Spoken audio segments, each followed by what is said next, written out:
नमस्कार दोस्तों, कैसे हैं आप लोग? चलिए, पिछले सेशन में पिछले इंडस्ट्रियल ट्रेनिंग आर्टिकल से और whatever you can call it in general session, we studied how to raise CP commercial papers. इस सेशन में हम पढ़ने जा रहे हैं हाउ टू रेज एनसीडीज और process of raising NCDs, non convertible debentures. I know कि मैं थोड़ा फास्ट बोल जाता हूँ, मुझे आपको समझाना भी है, but any how I know कि आपको समझ में आ जाएगा। चलिए, तो देखिए, मोटा मोटा प्रोसेस सेम ही है। एनसीडी और सीपी में लार्जली डिफरेंस क्या था? CP was a debt security but that was for less than 12 month. Less than, pen चला देते हैं भाई अपना, ठीक है, less than 12 months. CP was STL, short term loan time. NCDs are always greater than 12 months. No, otherwise less than 12 करोगे तो commercial paper ही हो गया वो, फिर एनसीडी करने की क्या जरूरत है? तो जब जब आपका लॉन्ग टर्म होता है तो फिर आपकी थोड़ी सी कंप्लायंस बढ़ जाती है, थोड़ी सी डिस्क्लोजर बढ़ जाते हैं, एंड जनरली और भी फैक्टर होते हैं, बट मेन तो कंप्लायंस और डिस्क्लोजर का, वो अभी हम देखेंगे क्विकली। रेटिंग उसमें भी थी, इसमें भी है। उसमें शॉर्ट टर्म रेटिंग थी, इसमें लॉन्ग टर्म है। देखिए, रेटिंग एजेंसी के ऊपर मेरा अलग वीडियो, आप वो देख लीजिएगा, वो हम डिटेल में डिस्कस कर लेंगे। एक अलग प्रोसेस है। रेटिंग एजेंसी पहले कंपनी की सारी चीजें पढ़ती हैं एंड ऑल दैट स्टफ। तो सीपी की रेटिंग उनको देने में रिलेटिवली आसान होता है, क्योंकि वो शॉर्ट टर्म रेटिंग होती है। अगले 12 महीने में कंपनी फटने वाली है, कोई नया बहुत बड़ा कॉम्पिटिटर नहीं पता उनको। बट एनसीडी क्योंकि लॉन्ग टर्म प्रोडक्ट है, थोड़ा इसमें टाइम लगता है। तो मैंने T-60 लिख दिया, बट एक अच्छी कंपनी, एक लार्ज कॉर्पोरेट है, वो 30 डेज में भी मैनेज कर सकता है। बट रेटिंग क्योंकि एक इंडिपेंडेंट एजेंसी होती है, ये सारी इंडिपेंडेंट एजेंसी होती हैं, और इनके भी बोर्ड एंड प्रोसीजर होते हैं, तो ये आपको थोड़ा टाइमली स्टार्ट करना पड़ेगा। अपॉइंटमेंट ऑफ आरटीओ तो होगा ही जनरली, सेम ही आरटीओ होता है कि if you are listed company. अगर नहीं है तो फिर आपको एक अलग अपॉइंट करना पड़ेगा। लॉयर्स, ये कहाँ से आ गए भाई? Will just come back to this. ठीक है, बोर्ड रेजोल्यूशन, सीपी मैंने आपको सीपी में ही बताया था, बोर्ड रेजोल्यूशन होना चाहिए। अगर बोर्ड रेजोल्यूशन नहीं तो फिर आप बोर्ड के पास बोरिंग की पावर किसी और के पास नहीं है।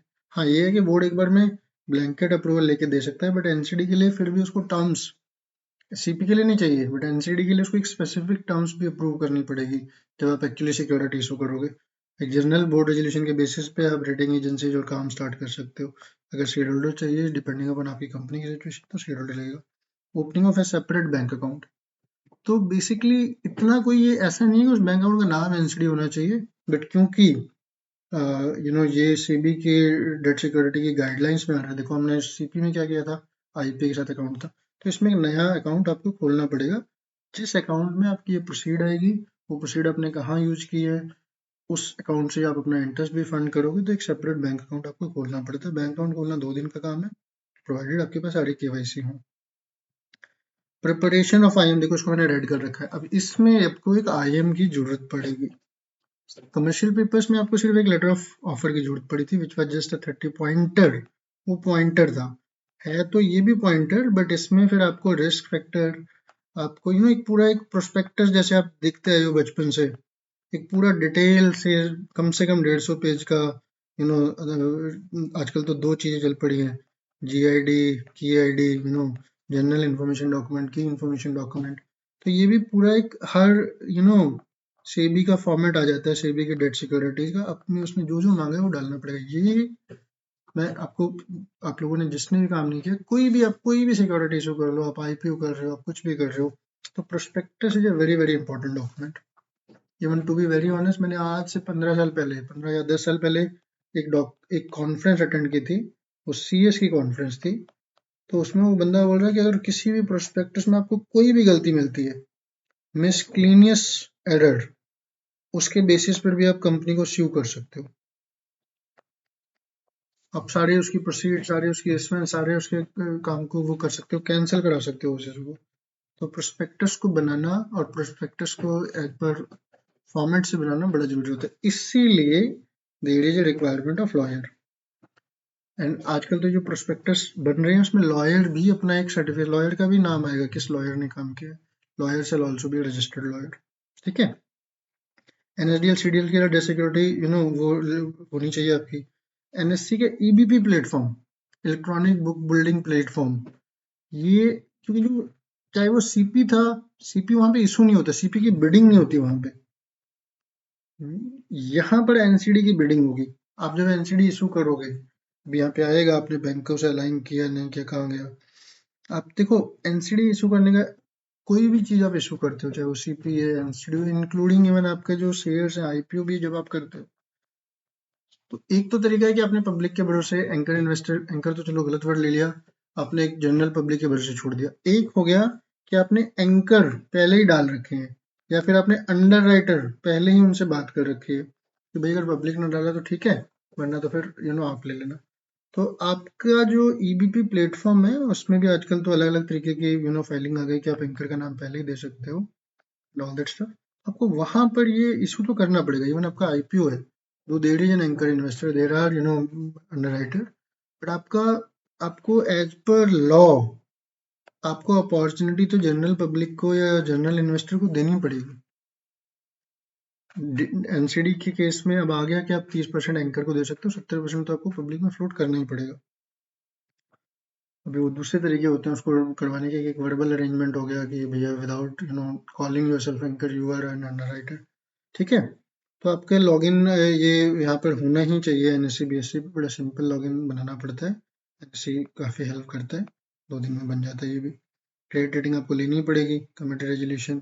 हाँ, सो वंस जब आपको जब आईसिन के लिए आप अप्लाई करोगे, अब आईसिन तो देखो वही है, आईसिन जनरल नहीं हो सकता। आईसिन में आपको फिर वो मेच्योरिटी डेट और सारी चीज़ें डालनी पड़ेंगी। तो वहाँ पे आपको एक बोर्ड का रेजोल्यूशन, जिन्होंने इन प्रिंसिपल सिक्योरिटी अप्रूव की, वो रेजोल्यूशन। देखो यहाँ पे बहुत सारे काम सेक्रेटेरियल भी आ रहे हैं, बहुत सारे काम सारी टीमों को, कैश फाइनेंस को करना पड़ेगा, बहुत सारे काम सेक्रेटेरियल और ट्रेजरी को कॉमन करने पड़ेंगे। इसीलिए मैंने जब आपको इनिशियल इंडस्ट्रियल ट्रेनिंग का वीडियो बताया था, कुछ ही जगह पे आपको सेक्रेटेरियल है ना, combined as a unit company को करना पड़ेगा। कोई कोई कंपनी अगर एनसीडी इशू कर रही है तो उसके पास लीगल टीम भी होगी, उसके पास फाइनेंस भी होगी, बैंकिंग भी होगी, ट्रेजरी, प्रोजेक्ट फाइनेंस भी होगी, सेक्रेटेरियल भी होगी, तो सबको काम करना पड़ेगा ये, ठीक है। तो अब लॉयर के साथ एक काम और भी आता है कि यहाँ पर ये एक इसकी डीटीडी बनाएगा, यहाँ पर लिखा नहीं है, बट आईएम के साथ ही साथ एक डिबेंचर ट्रस्ट डीड बनेगी। This is the main in A way loan agreement type. Prospectus में तो सारी चीजें आ गई, कंपनी के बारे में भी आ गया, कंपनी का पास भी आ गया, कंपनी का कुछ मैनेजमेंट डिस्क्रिप्शन डिस्क्लोजर भी आ गया। डीटीडी में तो प्राइम टर्म आती है जिसका मेन एसेंस आईएम में भी जाता है। आईएम का जो मैंने आपको केआईडी बताया था ना, तो आईएम का जो की इंफॉर्मेशन डॉक्यूमेंट है, जो सेकंड पार्ट है आईएम का, उसमें ये भी जाता है। तो आपको जो भी चीजें लिखी हुई हैं, टर्म विद द बैंक्स आपने अग्री कर लिया, डॉक्यूमेंट जो मैंने आपको अभी डीटीडी बताया वो आपने कर लिया, एनपीपी प्लेटफॉर्म पे आपका बिडिंग अनाउंस करोगे। पहले जब जिस दिन आपका 2 दिन पहले T-2 डेज पे आपका आईएम ईबीपी प्लेटफॉर्म पर या एनएससी पे अपलोडेड है, तो उसके बाद फिर आप बिडिंग अनाउंस करोगे। मतलब आपने बिडिंग डाल दिया कि मैं ये वाला एनसीडी 4 साल का इस परसेंट पे कर रहा हूँ, इसकी जो बिडिंग है वो आप 2 दिन पहले, bidding announcement 2 days prior, minimum 2 working days prior आप अनाउंस करोगे। फिर बिड का प्रोविजन, बिड से जब पैसा आ जाएगा तो फिर वहाँ पे सेलेक्ट करोगे, कंपनी सेलेक्ट करेगी। ये सारा काम देखो गैज इतना होता नहीं है। आपका जो एनएससी वाला बंदा होता है वो खुद आपको आके बैठ जाता है, या फिर वो फोन पे आपको गाइड कर देता है वीडियो कॉल पे। तो ज्यादातर काम ये एनएससी वाला बंदा करता है, but if you are a pro तो आप खुद भी कर सकते हो। बट मेरे एक्सपीरियंस से और मेरी कॉर्पोरेट, क्योंकि एनसीडी अगर करते हैं तो साल में 2 कर लिए, साल में 3 कर लिए, 5 कर लिए, तो इट इज बेटर कि आप जो एनएससी या बीएससी वाला बंदा है आप उसको साथ में बैठा लो। अगर आपको रेफरेंस चाहिए तो मैं दे दूंगा ठीक है, विदाउट एनी फीस। तो फंड रिसीव्ड आपको आ जाते हैं T+1 पर। जिस दिन पैसा है उसके अगले दिन आपको फंड आएंगे बिडिंग के बाद। एक दिन आपका, एक दिन इन्वेस्टर जो है वो सिर्फ सब्सक्राइब करेगा जिस दिन आपकी बिडिंग हुई, और फिर आप उसको अलॉट कर दोगे, प्रोविजनल अलॉटमेंट। फिर वो जो प्रोविजनल अलॉटमेंट है वो T+1 पर या T+2 आप सेटलमेंट चूज कर सकते हो। T+3 भी होता है, तो आप सेटलमेंट चूज कर सकते हो अपने अपनी बिडिंग प्रोसेस में, जैसे भी आपकी सिचुएशन है। मतलब टी पे नहीं आ सकता पैसा, जनरली तो T+2 is the most preferred day. और उसके बाद जब पैसा आ गया, once you receive the funds, फिर उसके बाद लिस्टिंग की फॉर्मेलिटीज होती हैं, विच इज लार्जली सेक्रेटेरियल। इनको PS4 को फाइल करना है, इनको बीआर सारे फाइनल अपडेटेड बीआर फाइनल करने हैं इनको, वट एवर। सो प्राइमरली तो PS4 और बीआर की फाइलिंग जाती है, एंड इन्वेस्टर की डिटेल के साथ, तो वो फाइलिंग इनकी NSE के ई पोर्टल पे हो जाती है। आई नो कि बहुत ज़्यादा फास्ट बताया 10 मिनट में, but you know I can detail it out, but ये जो चेकलिस्ट है, जब आप अंदर घुसोगे एक एक चीज़ को, मगर मैं आपको IM पढ़ाना स्टार्ट कर दूं कि IM कैसे बनाते हैं, itself is a 15 days topic. I think you have got the gist. सबसे इम्पोर्टेंट है रेटिंग, किसी भी कोई भी आप डेट सिक्योरिटी कर रहे हो, रेटिंग को आप पहले ध्यान कर लो, क्योंकि वो एक इंडिपेंडेंट बॉडी, उनकी अपनी गवर्निंग चलती है। उसके बाद आपको बीआर देखना है कि भैया बीआर भी है। I have seen multiple times in my career, because of the BR नहीं होता तो हम फंडिंग नहीं कर पाते। वी आर प्रोफेशनल्स, हम बोर्ड के मेंबर नहीं है, बट बोर्ड एक लिस्टेड कंपनी का या कोई बड़ी कंपनी में बोर्ड मेंबर कई बार वो होते हैं ऐसे, जनरली तो घर के होते हैं, बट हर दूसरे दिन थोड़ी ना बुलाओगे, तो आपको बोर्ड रेजोल्यूशन प्लान करना पड़ेगा। आपका आरटीए आई एज्यूम की वो हर कंपनी का होता ही है, बट आप फिर भी चेक कर लीजिएगा, क्योंकि विदाउट आरटीए, अगर लिस्टेड कंपनी तो आरटीए ऑलरेडी अपॉइंटेड होगा, tri party agreement at company level पे होता है, बट यहाँ पर भी आपको चाहिए होता है। एनसीडी में जो एक एडिशनल पार्ट है आईएम बनाने को छोड़ के, क्योंकि इसकी सारी जो बिडिंग होती है वो इलेक्ट्रॉनिक बिडिंग प्रोसेस होता है, तो वो आपको इधर what ever custodian you're using, चाहे वो एनएससी है, बीएससी है, उनके प्लेटफॉर्म पर जाकर आपको रजिस्टर करके पहले अपना लॉगिन बनाना पड़ेगा। उस लॉगिन में आपको बिडिंग के जो भी पैरामीटर्स हैं वो खोलने पड़ेंगे। बिडिंग पैरामीटर भी काफ़ी कॉम्प्लेक्स होते हैं। लाइक अगर आपका एंकर है तो आपको एंकर डालना है, नहीं डालना आपकी मर्जी है, अगर नहीं डाला तो कोई और बिड कर जाएगा। वहाँ पे फर्स्ट कम फर्स्ट रिलीज वाली काम होती है।